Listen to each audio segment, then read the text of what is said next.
Warahmatullahi wabarakatuh. Perkenalkan, nama saya Eko Prasetyo Nugroho Saputro. Saya peserta Latsar Kemendikbudristek tahun 2022 Angkatan 9 kelompok 3. Pada kesempatan kali ini saya akan menyampaikan resume materi agenda 1 yang terdiri dari 3 pokok bahasan utama. Yang pertama adalah wawasan kebangsaan dan nilai-nilai bela negara. Yang kedua adalah analisis isu kontemporer. Yang ketiga adalah kesiapsiagaan bela negara. Wawasan kebangsaan merupakan konsepsi cara pandang yang dilandasi akan kesadaran diri sebagai warga dari suatu negara akan diri dan lingkungannya di dalam kehidupan negara. Beberapa titik penting sejarah Indonesia yang berkaitan dengan wawasan kebangsaan antara lain berdirinya Organisasi Budi Utomo tanggal 20 Mei 1908, kemudian berdirinya Organisasi Perhimpunan Indonesia tanggal 25 Oktober 1908 dan diselenggarakan Kongres Pemuda ke-1 tanggal 30 April 1926. Selain itu juga dilaksanakan Kongres Pemuda kedua tanggal 27 sampai dengan 2 Oktober 1928, kemudian terbentuknya BPUPKI tanggal 1 Maret 1945 dan terbentuknya PPKI tanggal 7 Agustus 1945. Terdapat 4 konsensus dasar dalam wawasan kebangsaan. Yang pertama adalah Pancasila, yang kedua adalah Bhinneka Tunggal Ika, yang ketiga adalah Undang-Undang Dasar 1945, yang keempat adalah Negara Kesatuan Republik Indonesia.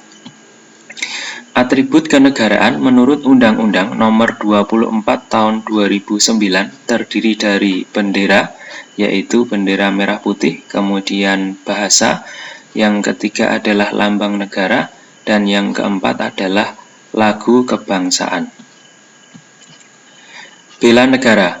Bela negara adalah tekad, sikap, dan perilaku serta tindakan warga negara, baik secara perorangan maupun kolektif dalam menjaga kedaulatan negara, keutuhan wilayah, dan keselamatan bangsa dan negara yang dijiwai oleh kecintaannya kepada NKRI yang berlandaskan Pancasila dan Undang-Undang Dasar Negara Republik Indonesia tahun 1945 dalam menjamin kelangsungan hidup bangsa Indonesia dan negara dari berbagai ancaman.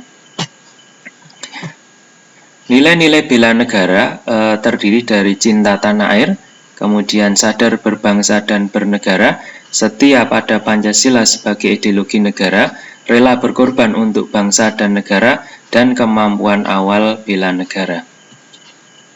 Yang berikutnya adalah analisis isu kontemporer, yaitu merupakan upaya yang dilakukan untuk mengetahui suatu pokok persoalan yang terjadi pada masa sekarang atau menjadi trending topic pada saat ini. Jadi solusi penyelesaiannya harus sesuai dengan masa sekarang, yaitu masa modern. Ada 4 level lingkungan strategis dalam analisis isu kontemporer. Yang pertama adalah individu, yang kedua adalah keluarga, yang ketiga adalah masyarakat, dan yang keempat adalah dunia global.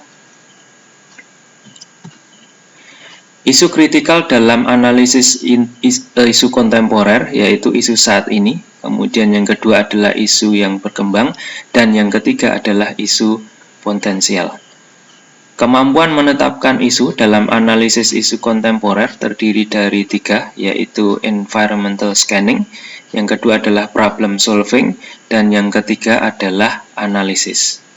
Kemudian teknik analisis isu strategis dalam analisis isu kontemporer terdiri dari teknik lapisan isu, yang kedua adalah teknik analisis isu. Berikutnya adalah tentang kesiapsiagaan bela negara.